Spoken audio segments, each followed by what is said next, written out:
Hey, gang. What's up, podcast fans of all stripes? Coming in early to tell you got a Patreon, you guys. It's Rebrand the Podcast on Patreon. Join for only $5 and you get all kinds of fun stuff like unaired episodes, which is cool. You get access to the Discord. We can do hangouts there monthly. That's cool. You can ask us questions, suggest themes for episodes, chop it up with the other Discord pals, all that kind of shit. It's really fun. Yeah, only $5. We've truly lost our minds over here. It's a giveaway sale that no one could have possibly believed. Enjoy this episode with my good friend, Zach Mendez.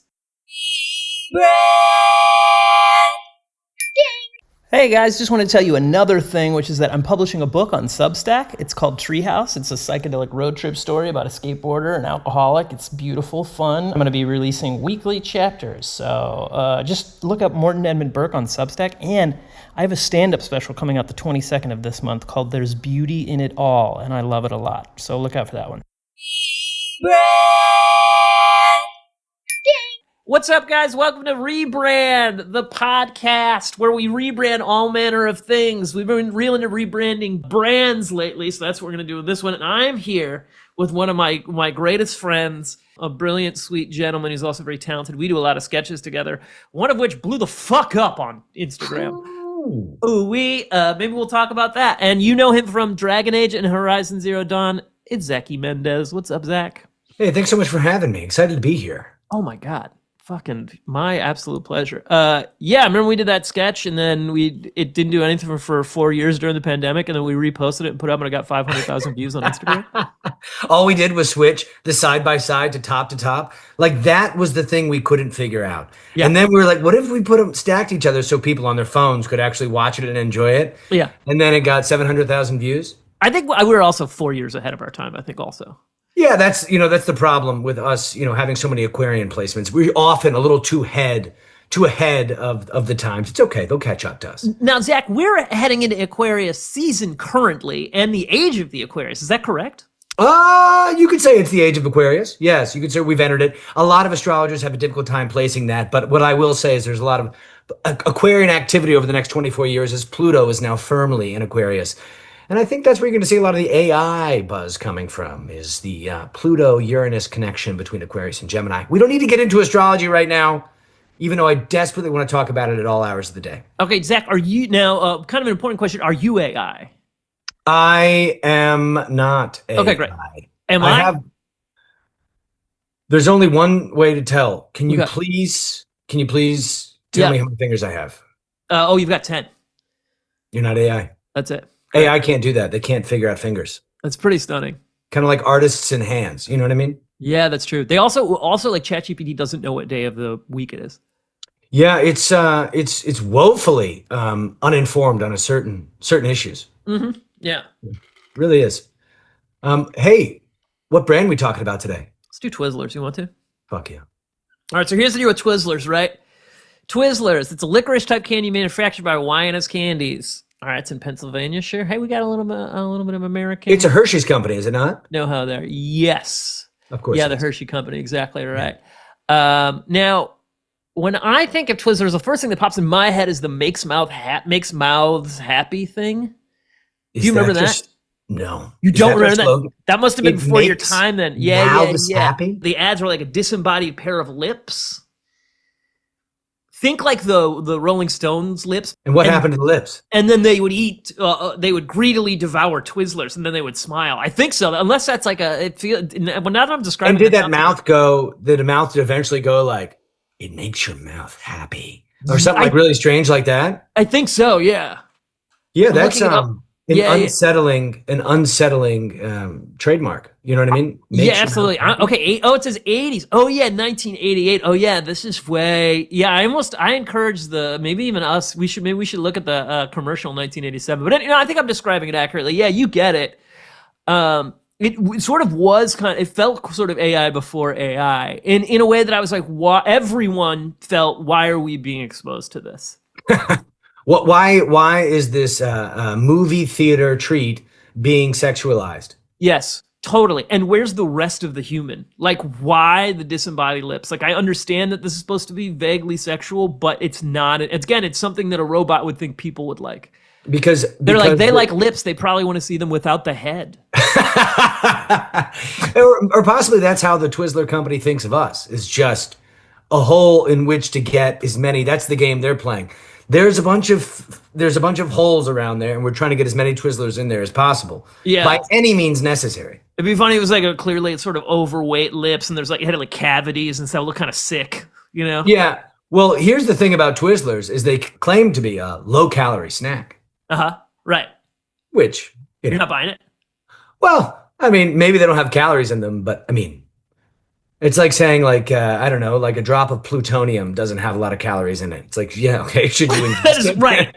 I mean, it's great. Yeah, what the fuck else is in there? Yeah. Yeah. I could eat a whole spoon and be like, not too many calories, but take me to the emergency room. Yeah, because you're radioactive now and you're glowing. Yeah. Yeah. Okay. I like that. Right. That makes sense. Yeah. So are they now, should we be concerned about what's in them? Does that matter? I don't know if we should look too deeply into what's in them because I actually have had, as much as I've talked against it, many a Twizzler at a movie theater. It was Sure. actually my go-to snack. Really? You go Twizzler first before a chocolate?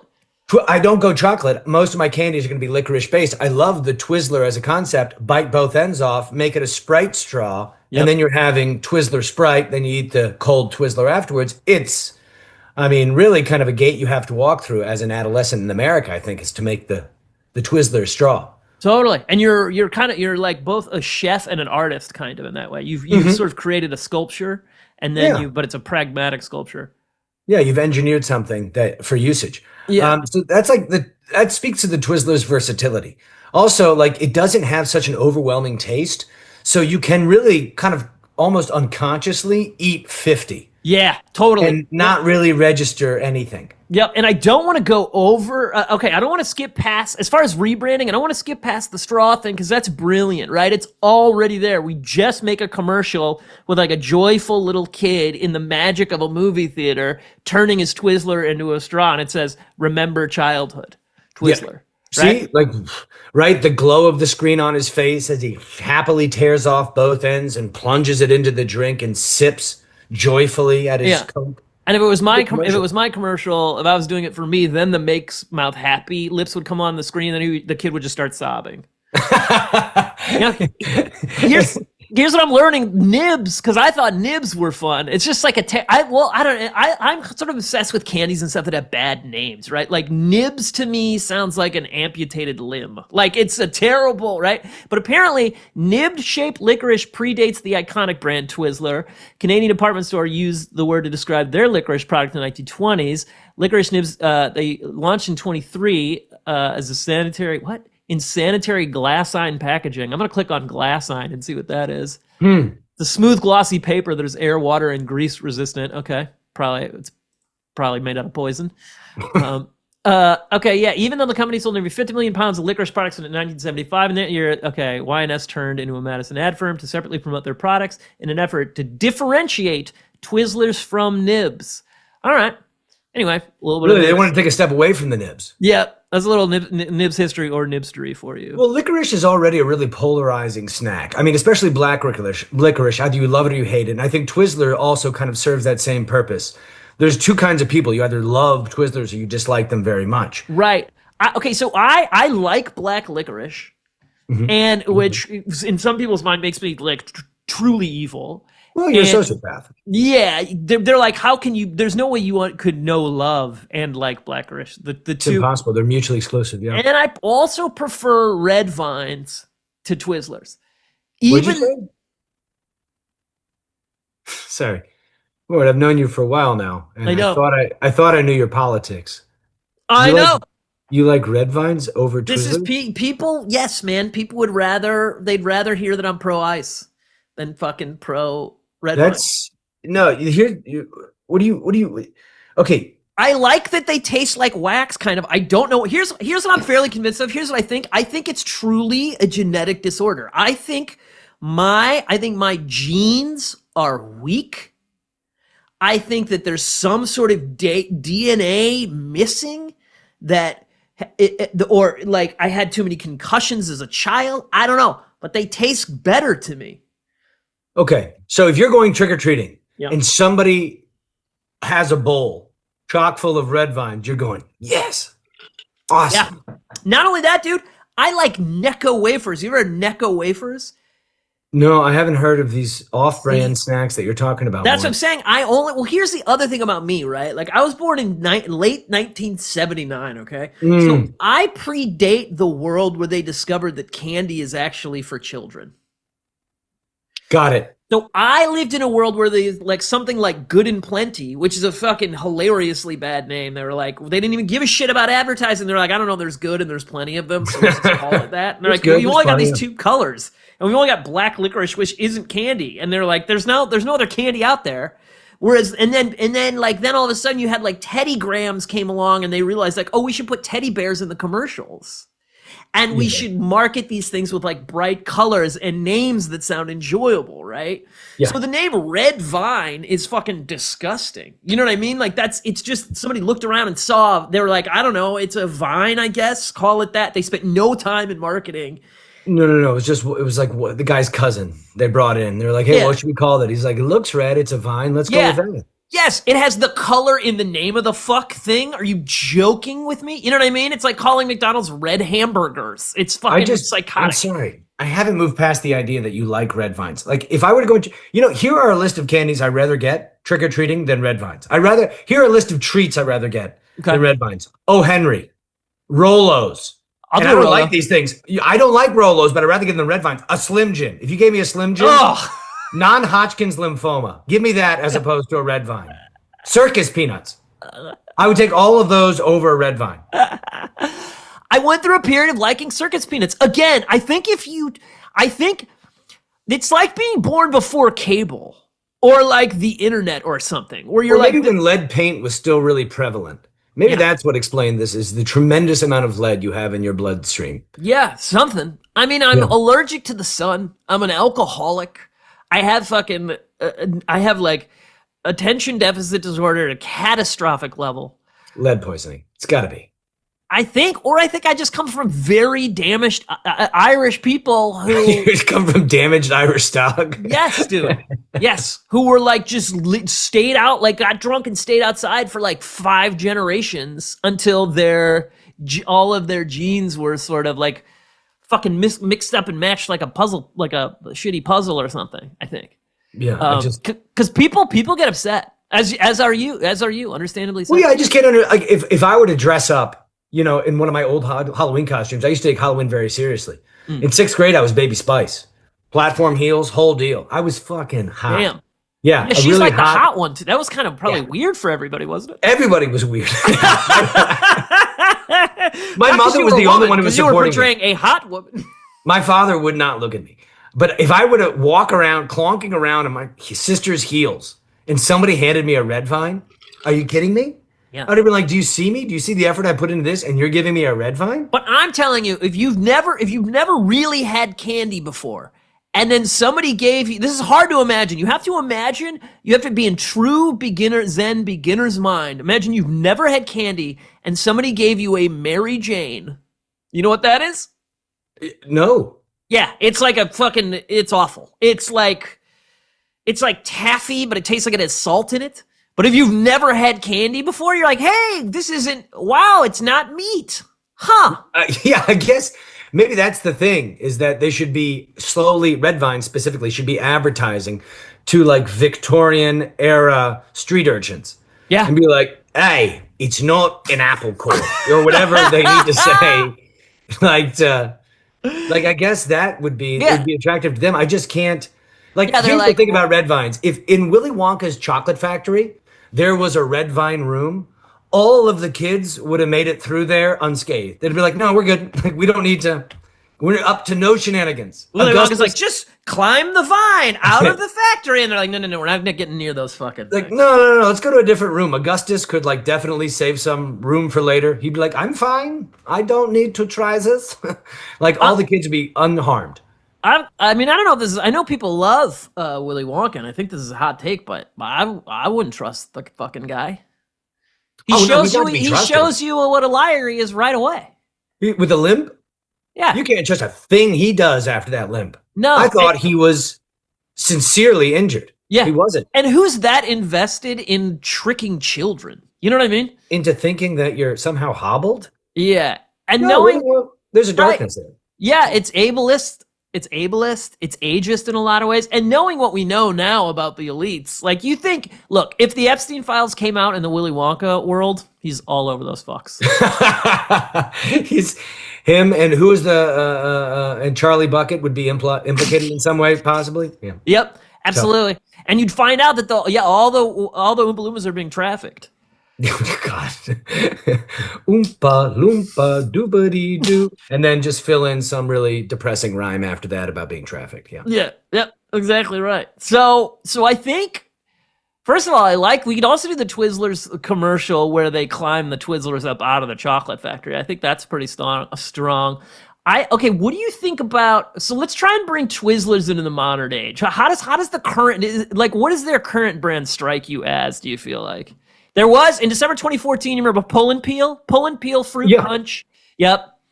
And Twizzler-filled strawberry lemonade varieties. I remember those. Yeah. Was that their kind of last reinvention, is the Pull and Peel, where they wanted to make it a more interactive candy? I think so. And they tasted a little bit like they had plastic on them.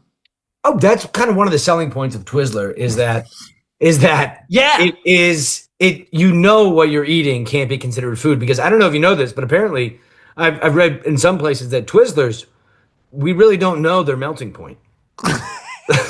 Either they can't melt, or given just the household technologies that we have at our disposal, the oven, which reaches 450 degrees, the microwave, these things can't melt the Twizzler. Right. I think you need to take it to the face of the sun to really figure out at what point it melts, which doesn't seem like something you should put in your body. Right. But they are fun. They do make my mouth happy during a movie. They really do. Yeah. And then I think, well, in the same way, like, remember, well, again, I don't know, this could be generational, but did you ever, when you find out about rice paper, that kind of paper that you can eat? Rice paper? Like what the Japanese use? To Yeah, yeah. Sure. There's something about putting something that should be bad for you into your body that is fun. Like, self-destruction is a kind of power, you know? Yeah. And I think the Twizzlers, there's this plasticky sheen on them that gives them a shine that makes them look like a freshly polished apple. But it's also like, this is fucking weird chemical shit that is not digestible. You know? A real freshly polished apple. Yeah, like some fucking weirdo just took a kerchief to an apple for about an hour. Really getting his fucking elbow in there the whole time? We'll get her clean for you. There's not an apple left anymore. He fucking dented it all crazy. You're like, no, I'm good. I'm good, you creep. Yeah, so I mean, but is that the selling point? Like, if we're going to rebrand Twizzler, should they kind of go forward with that? Like, hey, the shiniest red you've ever seen. Yeah. You know what I mean? Like this is coated in wax. Yeah. We tried it, like somebody pulls it in a movie theater, somebody pulls it out and the entire audience is like, they're shielding their eyes. It's so bright. Exactly right. Yeah. Exactly right. The show, like taking a blowtorch to it, and the Twizzler's fine. Has unlike almost all physical objects on Earth, it has no known melting point. Yeah. No known melting point. I think that's strong. I think, hey, Twizzlers, it has no known melting point. Yeah. And Sales through the roof. Right. It'll a bunch of nerdy TikTok scientists are like, we'll get it to melt. And then the clock goes, and then you see, they got blowtorches, they got all these different beakers full of acid and stuff, and they cannot get the thing. They throw it in a nuclear reactor and it just pops. They take right it to CERN. They start firing electrons at it at the speed of light. Can't blow it apart.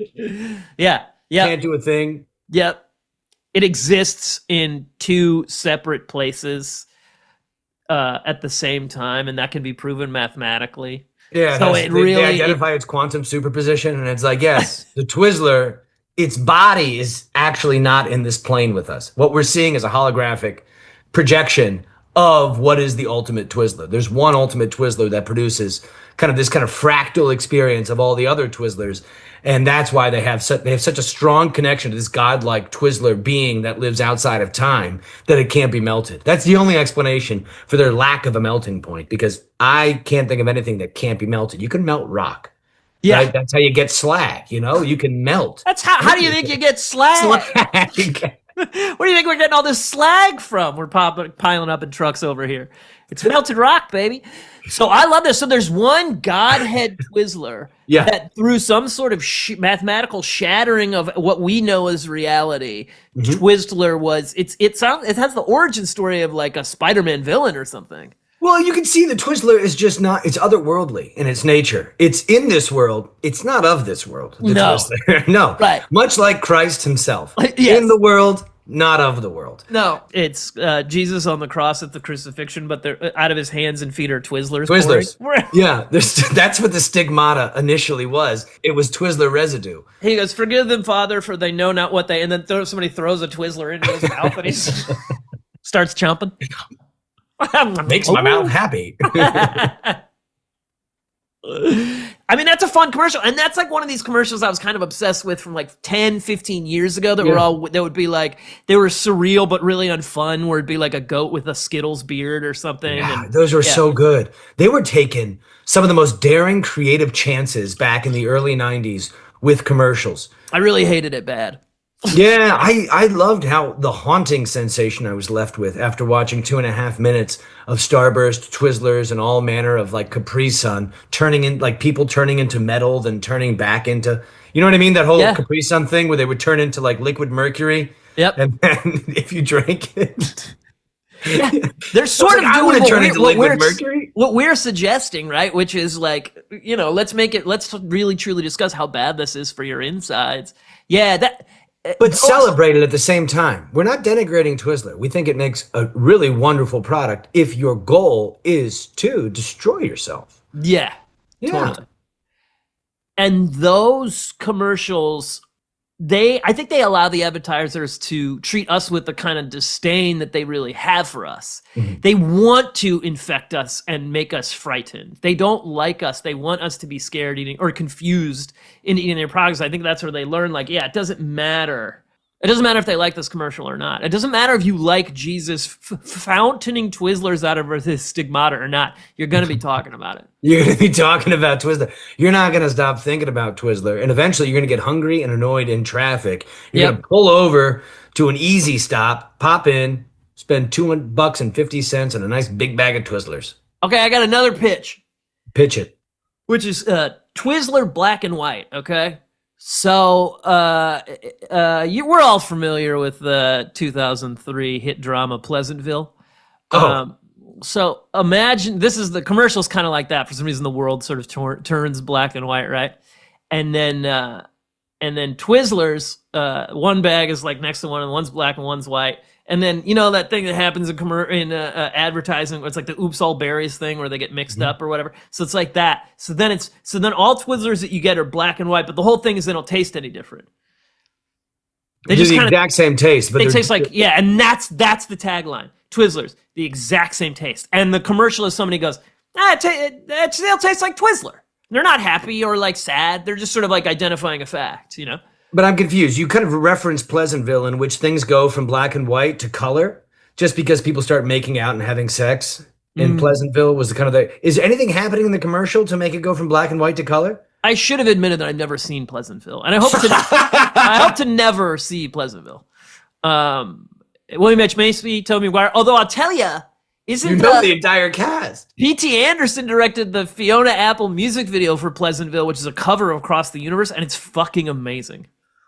Listen, Pleasantville is an eerily good movie. It just stays with you in a very kind of like, you can't shake it like a bad cold. You don't know if it's like great or just slightly off, but there's something about it that kind of echoes with you as you go throughout your life. I think about it once a month. I mean, I think as an idea, there's a reason that it stuck with me. Okay, so here's what I'm going to pitch then. So the first commercial, so it's black and white, and they're like, They taste the Twizzler and they're like, ho hum Twizzlers. And all the Twizzlers in our world become black and white. And that's like 6 months of people being like, wait, did they change Twizzlers to be black and white, but they still taste like Twizzler? And they're like, yeah, it's weird. And then we get another commercial with Toby McGee or whatever the fuck and Bill Macy. Yeah. And then in that commercial, then those two hook up and it starts to turn into color. And then the Twizzlers, then they go rainbow, but they still all taste like Twizzlers. So regardless of how much Tobey Maguire and William H. Macy make out, the Twizzler taste stays the same. Except there's one, and it's the golden ticket to the Willy Wonka Twizzler factory, and that one tastes like a mixture of Twizzler and Hawaiian Punch, so it's not that different, really. And the guy takes a big bite of it. And he goes, "Oh, this one tastes a little bit different, but not that much." Yeah. And they're like, do, do, do, do, do, do. And then like there's like a huge celebration, ticker tape parade. He's so like, look for the Twizzler that tastes a little bit like Twizzlers and a little bit like Hawaiian Punch. It tastes a little different. Yeah. Banner. Yeah, Twizzler. One of them tastes a little different. Mm-hmm. Yeah. Mm-hmm. So that's my that's my pitch. I think that could, that gets some eyeballs. That get people talking. Wouldn't it? I'm into this world where we can allow these campaigns to be confusing. Yeah, and almost off-putting. Yeah. Yeah, I think it's good. We want to be. We don't want everybody buying Twizzlers. That'd be crazy. Think about it.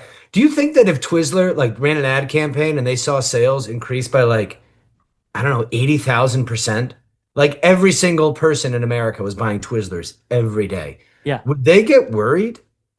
Like, it's an economic disaster if that happens. Right? Wouldn't they be like, whoa, that's too many people buying Twizzlers? And I think not just for them, for the entire economy. Yeah, I think the world economy. It would be really bad if everybody bought Twizzlers. So you don't want an advertising that's too good. You got to push some people away. Yeah, but if they wake up, if by the end of the year they see that their revenue is increased by like, I'm going to say like $900,000, which is not that much for a giant corporation, they'll be like, hey, pretty good. Was it those weird ads? Yes, it was.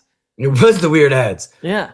Yeah, and we would have made more money if we didn't pay Tobey Maguire and William H. Macy so much money to make out. Yeah, we had to dump it. Yeah, it cost $3 million. It took a lot of convincing. Oh yeah, they were like that. We're not very proud of that work, even to begin with. Yeah, it's not creatively interesting. We're doing it for the paycheck, but if the paycheck's big enough, yeah, okay, I'll make out with Bill. That was Toby. Yeah, that was Toby. Yeah, William H. Macy was more down for that than Tobey Maguire was, right? Well, I think he's much more willing to take creative risks. Yeah, he certainly is. I mean, Seabiscuit, I thought was an interesting departure from Tobey Maguire after Spider-Man. Anyway, yeah, I digress. Who's he playing Really? Seabiscuit? The horse, I think. Come on. Why is it? Did they ever address why the horse is called Seabiscuit? It's just a silly racehorse thing that like. Yeah, horse names. A horse would be a Twizzler name for a horse. That motherfucker would win the Triple Crown. Yeah, and there goes Twizzler around the bend. Here comes Twizzler. Yeah, he's 3 furlongs ahead of the next horse. So here's Twizzlers and many of these candies, they have a lot of what is called is Allura Red AC, known as Red 40, right? Oh, I love Red 40. Isn't that the one that messes with your semen? Yeah, okay, so this is what it says. Ooh, maybe. Here's what it says. It's been heavily studied by food safety groups in North America and Europe and remains in wide use. However, chronic exposure to the dye has been shown to increase susceptibility to bowel disorders in mice. The dye has been shown to damage the DNA of mice. Damage your DNA? Yeah. But it makes your mouth happy? Maybe that's what happened to my people. Maybe we had too many Twizzlers? Too many happy mouths and sad DNA. Twizzlers, happy mouth, sad DNA. So now I don't want to get political, but in April 2025, along with other petroleum-based dyes, by the end of the year, as part of the Administration of Health Services, his plan, RFK, his plan was to phase out Allura Red Sea. I think that's going to be the thing, actually, that turns this finally against this administration. Is when if they touch my Twizzlers, that's going to be the bridge too far. That I finally stand up and say, it would be so funny if they just were like kind of clear and like a little brown all of a sudden. Organic Twizzlers, they're melting all over the place. They can't stop melting en route to the store. Looks like a weird baseball glove material.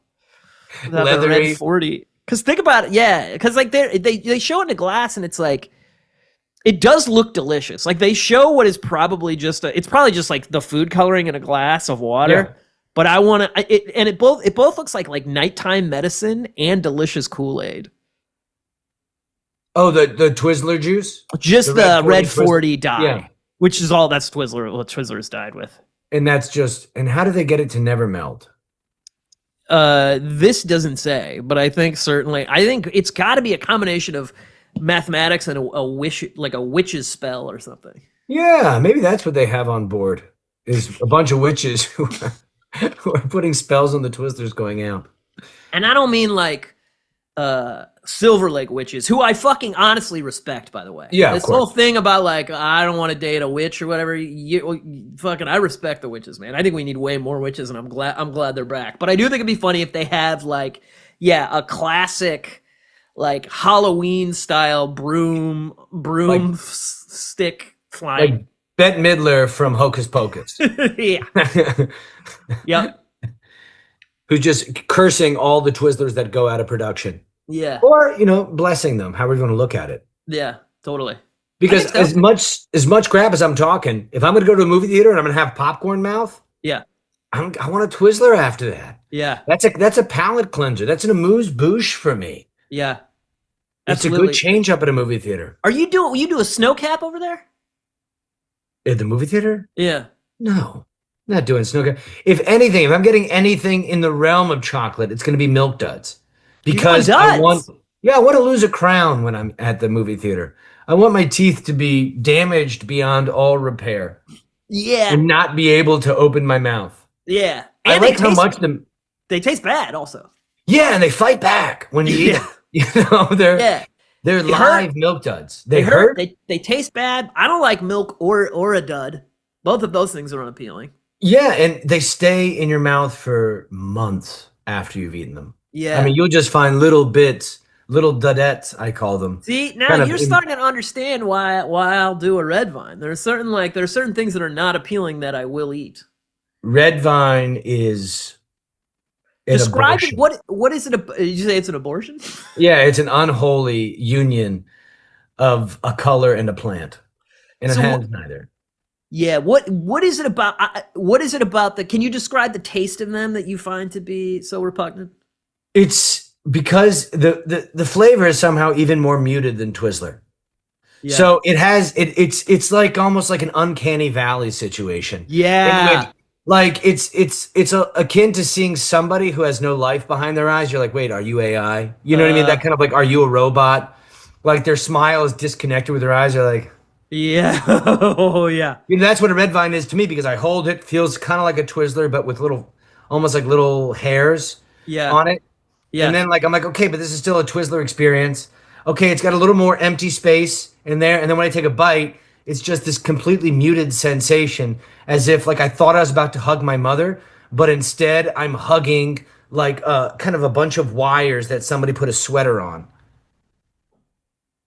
You know what I mean? And then I just feel like like how they do when they do it. As scientists, their whole thing is they like to torture monkeys, pretty much. What they did to the poor rhesus monkey, yeah, where they just like put what looks like a mother monkey, but it's just like a sweater and wire, and they're like, strangely, the monkey is sad. You're like, you fucks. The monkey, crazy. Is sick and can't experience joy because we stole its mother. I wonder what it's so. I love in the 50s that they came to that. They're like, do we even need mothers? No, they're like, better get another monkey in here and make his whole life awful. So yes, I agree. Red vines are like if an evil alien race came down, heard about licorice, and then tried to make a version that would satisfy us, but ultimately never could, because it was created by an entity that doesn't have a human soul. Exactly. Yeah. Exactly. And you can taste that when you bite into a red vine. I think there's something about the authenticity of that I like. Whereas because I think Twizzlers to me feels like there's been too much money dumped into making it taste actually like something that is kind of good for me. But I also, again, I hear what you're saying. But Twizzler, I mean, I think in some food pyramids it's considered a vegetable. Yeah. Like the Mayans and stuff. Yeah, the early 90s food pyramids definitely featured Twizzlers as a vegetable. So good. They're like, okay, milk, then like just one kind of steak, and then salt, and then Twizzlers. Yeah. And then you can get New York strip, whole milk, Twizzlers, salt. You're good to go. That's all you need. Don't worry about water. And then that song, I feel like a woman. That's in there. Bum bum ba. Yeah, that's considered carbohydrates. It does get you going when you hear bum bum bum bum. Come on, girls. God, I love that song. It's really good. Okay, I got one more little commercial pitch, I think, which is that it's a kind of a Romeo and Juliet thing, and where art thou, Romeo? she's tied a whole bunch of Twizzlers and thrown them out of her window. Could also be a Rapunzel. I was thinking it feels more Rapunzel-y, but sure, we can go. Yeah, no, let's do. I think that's probably more accurate. Rapunzel. I confused. She's growing Twizzler hair. Oh, interesting. See, now we're getting back into these kind of weird surreal commercials. Yeah, I like that. Yeah. And then and then he's climbing them and he's trying not to eat them. But then also every time he takes a bite, she screams. She feels it's connected. The nerve endings are connected. Yeah, it's not regular hair. Exactly. For her, the type of being that she is, the nerve endings go all the way into the Twizzler. Takes a bite. She screams. She's like, "I'm sorry, I won't do that again. I'm coming." She's like, "Okay, hurry up." But he keeps, she's in more and more agony until he chews right through and he falls to his eventual death, right? I think so. Depending on how he's climbed, I think so. And then because the higher you climb, the larger the temptation has gotten to take a bite of this delicious Twizzler. Yeah. And the more he ignores the screams of his supposed beloved. Right. And then he hits the ground and it goes, bam, bam, banana. Let's go, girls. It goes, Twizzler, makes your mouth happy. Yeah, I mean, I think that's all really strong. I think. I mean, it would almost be irresponsible for Twizzler to ignore these suggestions because they could get sued by their shareholders if they ignored such an obviously profit-building advertisement campaign. Yeah, they're legally required to maximize profit for the shareholders. And so by not listening to your suggestion, they're criminals. I didn't say that, but no, I think that's right. I think saying that. I think we just turned the entire Hershey company into a felonious organization, which is the power. That's the power of satire. Yeah, well, because it's right there. The Rapunzel commercial is right there. What are you waiting for, Hershey? I think it's really good. What about what would you try? Okay, would you try this?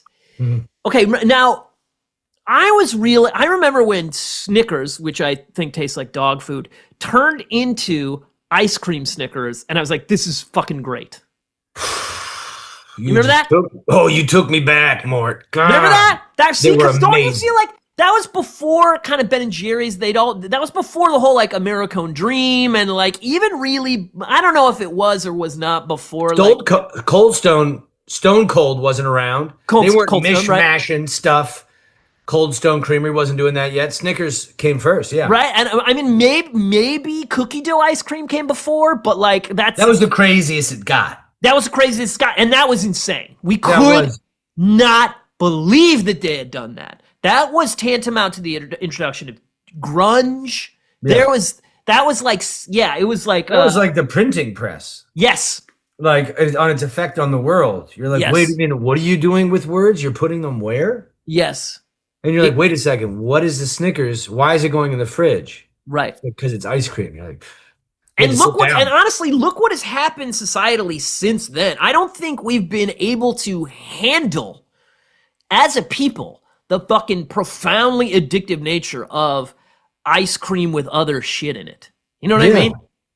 It's like ice cream already by itself holds such a strong grip around the neck of society. Yes. You know what I mean? And just to squeeze it even more with adding peanut butter, caramel, nougat. What? That's what I'm fucking talking about. If you gave a pilgrim a Butterfinger ice cream, they would murder their wife. Immediately. They would, their level of insanity, and you would be like, you didn't need to, and he was like, will you give me another? And you're like, yeah, you didn't have to kill your family.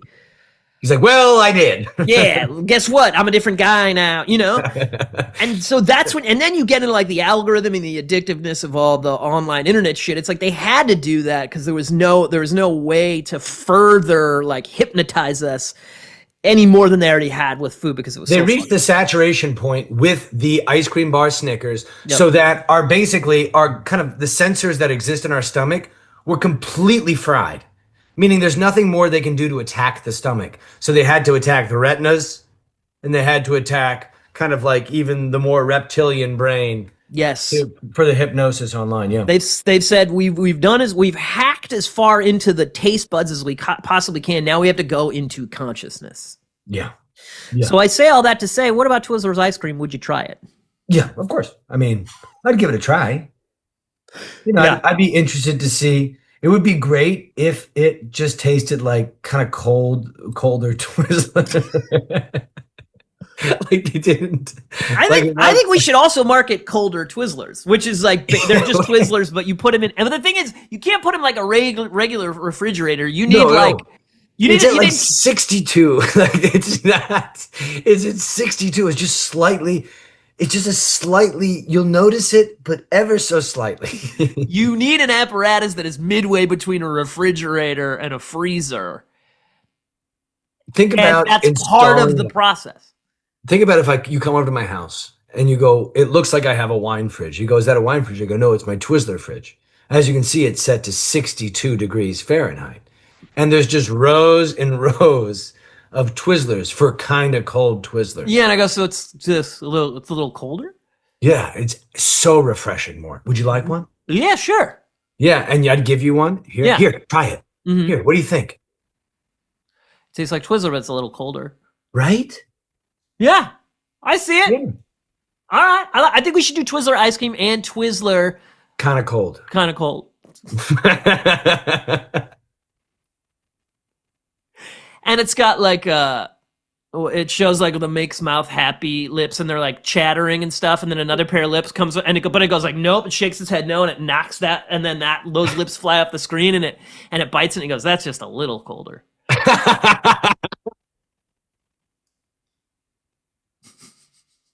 So you're basically saying that the first mouth is overdoing how cold it is. Yes, It's totally. being a little bit dramatic about how cold it is. Well, it's I think not that cold. Oh, interesting. I was just thinking that maybe that's like that mouth had the first version of the idea, which is like, let's make really cold Twizzlers. Yeah. But then the second mouth came along and was like, no, we don't need them that cold. Well, I guess here's the question: if there's no power or no technology that we currently possess that can melt a Twizzler, is there any technology that can we change the temperature of a Twizzler at all? Yeah. Right? Can we take the heat away? We can't heat it up to the point where it melts. Can we steal its heat? Right. Can we slow the molecular structure down? And what I think we might be able to do is to make slightly cooler that kind of plastic sheen. Okay. You kind of like in the application of that plastic sheen, it's kind of a colder sheen that you're applying to it. Yeah, I think so. That's really and even that doesn't get that cold, right? It's kind of cold. It's like a little colder. Okay, so look, I have great faith in the American people, and I think that we are beginning to turn the tide on this fascist takeover. But if it did happen that we came to total totalitarian rule, sure, and they played this podcast in the future, and we're like, this is what they were talking about, do you feel like we'd be on the right side of history? Regarding Twizzlers? Regarding this is the kind of art that we should be creating right now. Oh, you meaning like the fascists take power and like, hey, by the way, I know we've completely undermined all the democratic principles that once made this country great, but can I just show you an example of the type of things that were happening in this free society? And they showed this entire podcast and everyone was like, well, now that I see that, of course you had to do what you did. Who wouldn't fucking put straitjackets on those pussies and lead them off into the gulag? Well, I'm sort of saying like when people are like, well, why didn't they fight against this? And then they show them this and they're like, this is what they did instead.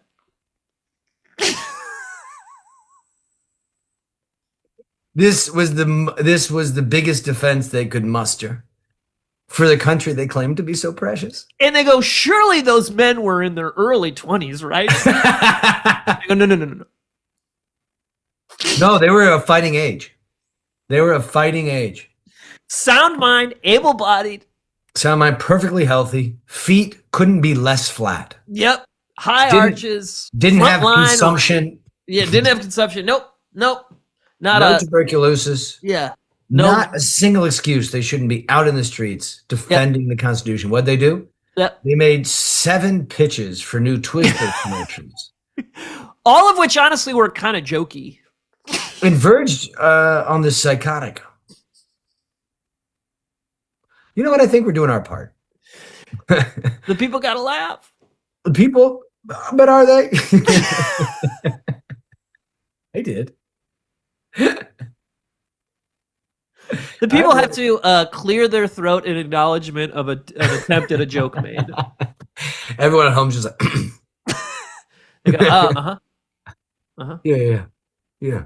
But I think the point really we want to get across to everybody is that the cold Twizzlers aren't that cold. No, they're not. They're like 62 degrees, and that's the genius of it. A You know what I lesser, mean? yes, a lesser advertising company would have tried to figure out how to make an ice cream Twizzler, and we said nope, not. We don't Twizzler. make an ice cream Twizzler. We want to make like just like a Twizzler that's like pretty. It's cool. It's cooler. It's colder. Yeah, It's a little bit colder. A little, But you can eat a bunch right away, and you're not going to get brain freeze. Don't worry about that. That's not what we're talking about. It's not that cold. Yeah, that thing about when you bite into something that's too cold and even your teeth know it, that's not going to happen. It's not going to happen because it's not that cold. It's colder than your Colder, regular yeah. Twizzler. Yeah. Right. It's not room temp. But listen to me, and I really need you to hear me. It's not that cold, the Twizzler that we're trying to sell you. Do you need your own kind of cold fridge in order to store them? Yeah. Sure. They're $200. We sell them with the kind of cold Twizzlers. They're $200, and they don't work that great, and there's not a lot of people available to repair them. No. So you're gonna have to buy like 4 a year, maybe. For a year. Yeah, and it's not even planned obsolescence. Like this isn't like a marketing thing. We're just bad engineers. We just didn't get out in front of the technology that we needed to before the release. Yeah. So hear us when we say this. You're really gonna like these kind of cold Twizzlers because they're not that cold. Not that cold. And they also don't taste like somebody just pulled them out of their pocket like so many goddamn Twizzlers do. Yeah. Yeah. And these Twizzlers, but also they don't melt, also like the regular Twizzlers. Right. Twizzlers, as far as we understand, cannot through any means, earthly means, be melted. There are three mysteries that currently plague, I think, the modern humanity. And number one, the hard problem of consciousness. Is consciousness an emergent property of matter, or is it fundamental? Number two, is there a God and is there meaning? Number three, what in this realm can melt Twizzlers? Right. And I think once we figure out any one of those three, I think we'll enter in the Aquarian age for real. Yeah, I know that I believe the Catholics believe that if a certain number of people prayed the rosary, that peace on earth would be enacted forever. And I think it's a very similar thing, my belief system, that if someone were to able, through some sort of technique developed here on earth, able to melt a Twizzler, then the heart opening that would organically happen would allow human beings to finally look into the eyes of one another and say, you are my brother, you are my sister. Yes. You are my father, you are my friend. Yes, we share a spark from the same divine creature. That's what we would look at each other and say. If anybody could melt a Twizzler, I mean, it almost is like a Zen koan. It's like, how do you melt a Twizzler? And then you send off your pupil to go think about that and meditate on it for years. What's the sound of one hand clapping? How do you melt a Twizzler? All these kind of paradoxical questions that can't be answered because obviously Twizzlers, by their very definition, cannot be melted by no human technology. My sister, she said that after she gave birth, she was driving home and she couldn't. Every person she saw on the street, she was emotionally aware of the fact that they had once been an infant. And I believe that if anyone figures out here in America or over the globe figures out how to melt a Twizzler, I think that we will all be inherently gifted that inherent knowledge, and thusly we will understand the foundational property of existence is love and ultimately oneness. Yeah, I think if eventually we came to the point as a society where we're able to figure out how to melt a Twizzler, we would stop sprinting after external validation that ultimately fills a hole that only widens itself with our attempts. And we would finally look ourselves in the mirror and say, I love you, and mean it. And we wouldn't point to all the things that we own as justification for our very existence. Fire truck. I really feel like if somehow in this lifetime or the next, someone was able to figure out how to melt a Twizzler, that we would be able to finally, through love and acceptance, absorb, process, and free ourselves from the generational trauma of rage that was visited from our grandfathers to our great-grandfathers, from our great-grandfathers down to our fathers, and be able to look into their hearts and say, I truly forgive you for doing the only thing that you were capable of doing. I recognize that I am within you and you are within me. So a failure to forgive you can only result in me propagating this rage onto my son. Yeah. Thusly, once the self is forgiven, all is forgiven. You'd break the cycle of rage if only you could witness the melting of a Twizzler. But since you can't, we're going to probably continue the cycle. You know what I mean? It's kind of, we're stuck there for a little bit. Yeah, because I've never seen a Twizzler melt. Therefore, I got a bunch of enemies. You know what I mean? And very few brothers. And love for only a small group of people who mostly like the same stuff that I do and believe the same things I do. Yeah. You know, but if I were to see a Twizzler melt, all of a sudden, maybe my heart would open to people with different opinions, backgrounds, ideologies, life experiences. But until that point, no, me against the very, very angry and scary world. I think if I saw a Twizzler melt, I would no longer fear death. Yeah. I feel like if I saw a Twizzler melt, I would be able to, well, the spiritual community uses the word grok, the understanding that the universe moves in seasons. And within that truth is a beautiful morality that although mind can't grasp it, the heart knows it to be true. Yeah, but because I haven't seen a Twizzler melt, I'm going to go on to Twitter after this and get into a fight with a stranger about whatever opinion they choose. Zach, where can the people find you? They can find me on Instagram at zach.mendez. And I'd ask that you don't search for me anywhere else. I would like to, remain anonymous, just the Instagram. That's all I have is Instagram. Beautiful. And we got some sketches on there. And now, did you want to promote your cameo? I know you've been doing cameo stuff.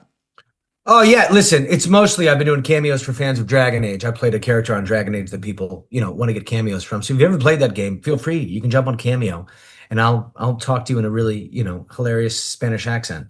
But definitely check out Mort and I sketches on Instagram. They're a lot of fun. Yeah, and you can find us at Rebrand the Pod on Instagram, Rebrand the Podcast on Patreon, where, as I said before, $5, what a steal. What? Yeah, you get to support the show, which is great. And also, you get occasional pictures of Cody and ad-free episodes on the Patreon that sometimes drop early, crazy shit like that. And there's footage of me jacking off on there. Just kidding. The last part's not true. But what if, though, What if you almost had my 5? This has been Rebrand. Thank you so much, Zach. You're a prince and a king. Rebrand!